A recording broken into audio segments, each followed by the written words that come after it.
प्रदीप पटेल जी हैं, जो लगभग 40-45 दिनों बाद मीडिया से रूबरू हो रहे हैं।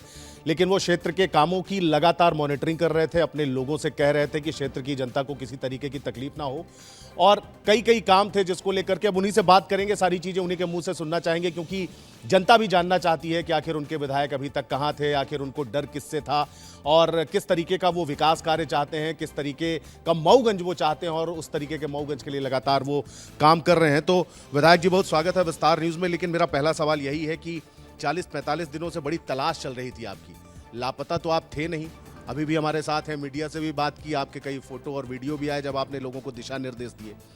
कहाँ थे अभी तक, किस काम में लगे हुए? मैं यहाँ भोपाल में था। बीच में जैसे नर्मदा जयंती थी तो एक दिन 2 दिन के लिए वहाँ चले गए, बिटिया को छोड़ने चले गए, क्योंकि इस घटना के बाद परिवार के सब लोग थोड़ा सा परेशान थे, स्वाभाविक बात है। तो इसलिए रेगुलर मैं भोपाल में था। भोपाल में हमने स्टाफ को भी बुला लिया था। सुबह से शाम तक जो हमारे पास काम आते थे स्टाफ के पास, शाम को उसकी चिट्ठी बनती थी। यहाँ हमारा एक सेवा का काम चलता है, जो हम क्षेत्र के लोगों को निःशुल्क यहाँ दवाई करवाते हैं, उनके भोजन पानी सबकी व्यवस्था होती है। तो उस काम में हम रेगुलर रहते थे। वो भी मैंने सबको बताया था कि भाई मैं यहाँ हॉस्पिटल भी जाता हूँ, वहाँ रहता हूँ। अब सवाल इस बात का है कि जिस दिन घटना हुई, वो घटना होने के बाद मेरा फ़र्ज़ था कि मैं अपने विधानसभा अध्यक्ष जी को, माननीय मुख्यमंत्री जी को इससे अवगत कराऊं। मैं बराबर आया, उनको पत्र लिखा, माननीय मुख्यमंत्री जी को भी पत्र दिया, उनसे मिला, सब कुछ किया। क्षेत्र में जो समर्थक होते हैं, क्योंकि जिस दिन घटना उसके दूसरे दिन ही बहुत भीड़ आ गई थी, मुझे लगा कि अगर ये सब चीज़ें हुई तो टकराहट हो सकती है, और टकराहट जैसा करना ठीक नहीं है। और इसलिए मैं रीवा आया और रीवा से भोपाल आ गया। उनको सबको बताया कि आप लोग सब लोग अपने अपने काम को देखो, अपन शांतिपूर्वक ढंग से इसको करेंगे, और शासन प्रशासन सब लोग इसमें निगरानी करके जो भी उचित कार्रवाई करेंगे। इसलिए मैं यहाँ था। अब मीडिया के सामने जाना और बार बार हर चीज़ों को बोलना, तो हमने जब लिख के दिया है तो हमारे को अपनी सरकार पर भरोसा होना चाहिए। आज माननीय मुख्यमंत्री जी से मुलाकात हुई, पूरे विषय को उन्होंने समझा, आवश्यक जो दिशा निर्देश वो दिए। तो मुझे लगता है कि जो वहाँ की सिचुएशन है, जो आप लोग भी सब लोग जानते हैं, मऊगंज की जो स्थिति है, उसको लेकर के वो बराबर अपने अधिकारियों को निर्देश दिए हैं और उनसे बराबर वाच करके वो ठीक करने का प्रयास कर रहे हैं। मूसा गैंग का नाम आपने लिया था, ये मूसा गैंग क्या है? मूसा गैंग की तलाश कर रही पुलिस, कह रही है ऐसा कोई गैंग नहीं है। कौन है वो लोग उस मूसा गैंग में और किस तरीके का डर है उनसे आपको? देखिए क्या है, डर भय की बात नहीं है। बात तो ये है कि हमारे पर ये पहली घटना नहीं है, 6 बार ऐसा हमला हो चुका है, सरकारी कार्यक्रमों में हमला हो चुका, पथराव हो चुका, कई लोग घायल हो चुके, कई घटनाएं हो चुकी हैं। घटना उसकी है, लेकिन ये हमला करने वाले कौन? हमारा हमला जो करने वाले लोग थे, वो उसमें जितने लोग वहाँ पे दिख रहे थे, उसमें से बहुत सारे लोगों के नाम वहाँ के थाने के रोज नामचे में अपराधी के तौर पर दर्ज है। बराबर उनके ऊपर कई अपराध हैं, और उसमें रोज नामचे में मूसा गैंग शब्द लिखा है। मेरी तरफ से नहीं है मूसा गैंग। वो मैंने बोला कि जिन लोगों ने घटना की है, इसमें कई लोग थे, उसमें कुछ ऐसे भी लोग थे जिनका रोज नामचे में मूसा गैंग के नाम से लिखा हुआ। ये बात मैंने बोली। अब वो मूसा गैंग है नहीं है, ख़त्म हो गया कि था ही नहीं कि क्या है, ये तो अधिकारियों को बताना है। अगर अधिकारी बोलते नहीं है तो घटना तो हुई है, उन अपराधियों को पकड़े। नहीं तो आप पे जो हमला हुआ उसकी क्या वजह मानते हैं आप? कौन वो लोग हैं? क्या आपकी कोई व्यक्तिगत उनसे दुश्मनी है या किसी तरीके का उनसे कोई राजनीतिक द्वेष है? देखिए क्या है, उसमें कई लोग ऐसे हैं जो नशे के कारोबार में बंद हुए और घटनाओं में बंद हुए, उनके नशे के कारोबार बंद हुए, और उसमें सबको मेरे को कारण मानते हैं, क्योंकि मेरा शुरू से नशे का विरोध रहा। वो आप सब लोग जानते हैं, मैं उसके लिए हर तरह की लड़ाई लड़ा हुआ, क्योंकि वहाँ पर हर संभ्रांत परिवार इस बात से परेशान है कि हमारे बच्चे बिगड़ रहे हैं। 12-12, 14-14 साल के बच्चे कोरेक्स में मर रहे हैं। एक एक गांव में 12, 15 लोग खत्म हुए। हमारे एक जमुई गांव है, जहाँ ब्राह्मणों का गांव है, वहाँ आप देख लीजिए तो लोग रो रहे हैं कि अब मैं जनप्रतिनिधि बनाऊँ तो मेरी जिम्मेवारी बनती है। मैंने उसमें कड़ाई से थोड़ा अधिकारियों के साथ भी, व्यक्तिगत तौर से भी, तो उसमें जिनके कारोबार प्रभावित होते हैं वो स्वाभाविक है उनके टारगेट में हम हैं। जब मैं विधायक बना था, सबसे पहली बार जो मेरे ऊपर अटैक हुआ था घर के सामने, जो लोग मेरे को मारने के लिए आए थे मेरे घर के सामने, उसने यही मेरे से बोला ही था कि मेरे यहाँ छापा पड़ा, मेरे यहाँ मेरे सब वो जो अवैध नशे की चीज़ें हैं वो सब बंद पकड़ गई, और विधायक जी आप ये सही नहीं कर रहे हैं। उसने मुझे धमकाया। लेकिन आप देखिए, भारतीय जनता पार्टी की सरकार है, सुशासन वाली सरकार कहलाती है, और एक विधायक पे इस तरीके से हमला होता है, सरकार आपकी है, मुख्यमंत्री आपके हैं, तो फिर इन पे कार्यवाही क्यों नहीं होती? अपराध मुक्त मऊगंज क्यों नहीं हो रहा है? क्यों आपको बार बार इस तरीके के कदम उठाने पड़ रहे हैं? कभी अनशन करना पड़ रहा, कभी पुलिस वालों के सामने दंडवत होना पड़ रहा, कभी अज्ञातवास का सहारा लेना पड़ रहा। आपको नहीं लगता इस पर विचार करना चाहिए? देखिए, यही तो हमारी सरकार ने किया है। हमारी सरकार ने अपराधियों को पकड़ने का काम किया, कोरेक्स पे पाबंदी लगाने का काम किया। अब देखिए, मऊगंज क्षेत्र में जितने कोरेक्स और गांजा और ये थे, अच्छी धर पकड़ हुई है, पुलिस की कार्रवाई हुई, सरकार के निर्देश पर कार्रवाई हुई। तो हमारी सरकार जम करके कार्रवाई कर रही है। जो मैं घटना बता रहा हूँ, जो सबसे पहली बार मेरे घर के सामने हमला था, उस समय जब मैं विधायक बना था 2018 में, उस समय कांग्रेस की सरकार थी।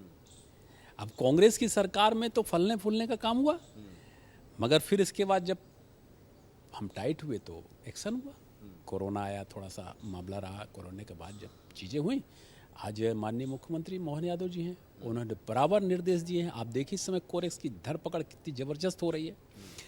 तो जब उनके आप कारोबार में, अवैध कारोबार में अंकुश लगाएंगे तो स्वाभाविक है वो फड़फड़ाएंगे। तो कुछ नामजद लोगों को भी आपने उनका नाम भी बताया है, नामजद लोग भी हैं कुछ ऐसे?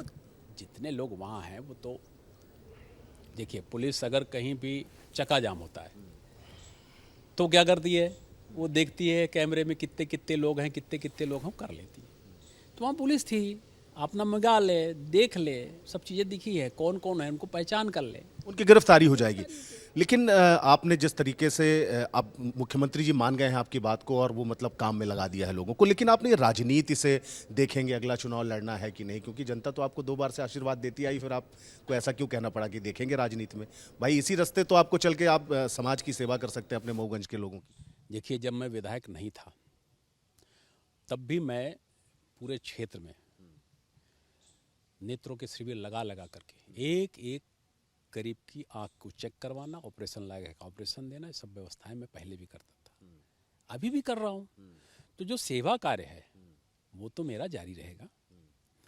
विधायक बनने के बाद जो वहाँ पर लंबे समय से लोगों की 40 साल से डिमांड थी, मऊगंज को जिला बनाना, वो पूरा हुआ। बाणसागर का पानी लाना, वो पूरा हुआ। सिंचाई के लिए अलग से डैम बना करके लिफ्ट इरिगेशन के माध्यम से वो पूरा हो रहा है, काम मतलब शुरू हो गया। हनुमाना में कॉलेज होना है, हमारा खटखरी के नगर परिषद को बनाने की है, सब चीज़ों की घोषणा हो गई। चौरा घाट में काम लगा हुआ है। जितने महत्वपूर्ण काम थे जिसकी डिमांड 40-40 साल से, वो सब काम पूरे हुए। माननीय मुख्यमंत्री मोहन यादव जी ने पूरी तरह से हर चीज़ घोषणा ही भर नहीं की, उस पर काम भी लगाया। सिंचाई की घोषणा ही भर नहीं, सिंचाई में काम भी लगा। तो हमारी सरकार कर रही है। अब हमारा है, हम जीत गए, दोबारा फिर जीत गए। राजनीति करना सेवा के लिए है। अगर सेवा नहीं करना है तो राजनीति कोई लक्ष्य नहीं है, राजनीति मार्ग है, और इस मार्ग में पार्टी को तय करना है। इसलिए मैंने बोला कि पार्टी तय करेगी तो बार बार चुनाव लड़ेंगे, पार्टी तय नहीं करेंगी तो चुनाव ही भर लक्ष्य नहीं है। मऊगंज क्या रीवा जिले में भी सारे विधायक जो हैं भारतीय जनता पार्टी के हैं, और अभी आप कलकत्ता भी गए थे क्या? क्योंकि डिप्टी सीएम कह रहे थे कि कलकत्ता में है, मेरी बात हुई, आपसे बातचीत हुई राजेंद्र शुक्ला जी? बिल्कुल बात हुई मेरी। मैं बिटिया को छोड़ने जा रहा था, क्योंकि ये घटना के बाद सब बच्चे भी डरे हुए थे, बिटिया भी छोड़ करके चली आई थी। तो मैं समझा बुझा करके बच्चों को कि कहीं डरने की ज़रूरत नहीं है। स्वाभाविक बात है, किसी के ऊपर इतनी घटना होगी और देखेंगे तो डर स्वाभाविक है। बच्चे बड़े हो गए हैं, हाल चाल लेने के हिसाब से आ गए थे। फिर उनको समझा बुझा करके बच्चों को मैं ले जा रहा था। मैंने कहा मैं ही चलता हूँ छोड़ने। वो कलकत्ता में बिटिया को छोड़ने जा रहा था। तो उनका फ़ोन रास्ते में आया जब मैं था। उनका यहाँ एक कार्यक्रम था 11, 12, 13 को एक संत जी का प्रवचन था।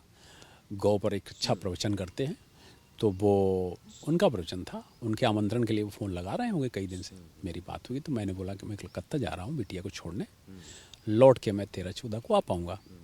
तो इसलिए उन्होंने बोला होगा। तो अब आप जनता के बीच में कब जाएंगे? अब आपको मुख्यमंत्री ने भी आश्वासन दिया है, प्रदेश अध्यक्ष से भी आपकी मुलाकात हुई है, तो जनता भी इंतजार कर रही है, क्योंकि जाहिर सी बात है जनता को भी आपकी चिंता है अगर आप करते हैं तो कब जनता के बीच में, अब मऊगंज की जनता को कब उपलब्ध हो रहे हैं आप दर्शकों? विधानसभा सत्र शुरू होगा, उसी बीच छुट्टियों में जाएंगे। हम चाहते ये थे कि क्षेत्र के अंदर थोड़ा सा मामला सामान्य हो जाए, हमारे समर्थक और भी चीज़ें सबको लेकर के टकराहट ना हो, हमारी प्रशासनिक व्यवस्था शांति ढंग से रहे, हमारे सरकार में कहीं कोई चीज़ ना हो, टकराहट जैसी ना बने। इसलिए मैंने थोड़ा सा दूरी बनाई और क्षेत्र के जो काम है बराबर हमारे पीए और हमारे पीएसओ के माध्यम से आते थे, उसको मैं कर रहा था और बराबर संपर्क में था। अब सब ठीक है, अब सब ठीक है। अब सिर्फ आपकी एक ही डिमांड है कि अपराधियों पर अंकुश लगे, अपराध पर अंकुश लगे, मऊगंज जो है वो दहशतगर्दों की हाथ कब्जे से बाहर। ये समझ लीजिए कि अपराध पे अंकुश लगाने के लिए हमारी सरकार ने जबरदस्त कार्य योजना बनाई थी। उसी का परिणाम है कि सबसे ज़्यादा कोरस के पकड़ धकड़ इस बीच हुई है, सबसे ज़्यादा हुई। तो मैं माननीय मुख्यमंत्री जी हमारे डॉक्टर मोहन यादव जी हैं, इस मामले में सख्त हैं। उन्होंने सख्त निर्देश भी दिए हैं। उनके निर्देश के कारण ही ये सब बौखलाए हुए हैं, माफिया और ये सब जितने लोग हैं, अपराधी लोग बौखलाए हुए हैं। अभी और सख्ती के साथ हमारी सरकार काम करेगी और जीरो टॉलरेंस पर काम कर रही है। मुझे लगता है कि आने वाले समय में ये होगा, टकराहट किसी प्रकार की ना हो। अगर हमारे एक कदम पीछे हटने से टकराहट बचती है तो मुझे अपना कदम पीछे हटा करके टकराहट रोकना मेरा लक्ष्य है। तो ये मऊगंज विधायक प्रदीप पटेल जी थे। आपकी जनता आपको तलाश रही थी, विपक्ष भी ज्ञापन दे रहा था आईजी को और तमाम गुहार लगा रहा था कि हमारे विधायक जी कहाँ हैं। काफ़ी दिनों से सुर्खियों में थे कि विधायक जी कहाँ हैं। विधायक जी ने बताया कि वो किस तरीके से दहशतगर्दों की चंगुल से मऊगंज को छुड़वाना चाहते हैं, किस तरीके से उन पर 5 से 6 बार हमले हुए, किस तरीके से कानून व्यवस्था, जिस तरीके से मोहन यादव जो कि मुख्यमंत्री हैं मध्य प्रदेश के, उनके मार्गदर्शन में जिस तरीके से अंकुश लग रहे हैं अपराधियों पर, वो भड़फड़ाए हुए हैं और उसी का नतीजा है कि उन पर हमले होते हैं।